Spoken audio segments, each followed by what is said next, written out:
Tandaan nyo, wala nang ibang dahilan ng buhay kundi para kumilala tayo sa Diyos.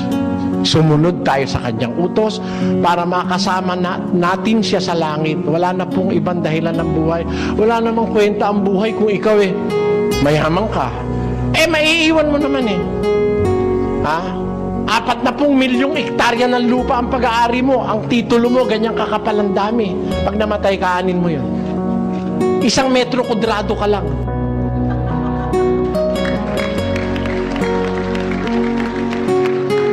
What are you going to do with acres and upon acres and hectares upon hectares of land that you have accumulated, the vast wealth that you have acquired for yourself, whether in the rightful manner or in the wrong manner of acquiring wealth? What will that do to you?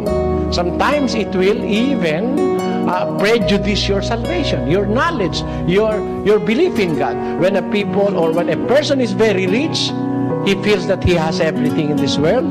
He doesn't need anymore the services of people. And sometimes he feels that he does not need any more God because he is very much stable. Compared to the poor who always pray to God just for a breakfast. At night, God, our problem is the breakfast that we have. We must have tomorrow. The breakfast for my sons and daughters. He kneels and prays to God because he has nothing in life. The only hope in him is that he believes in God. Minus God, then everything will be in vain. Alisin mo ang Diyos, wala na pong kwenta ang buhay.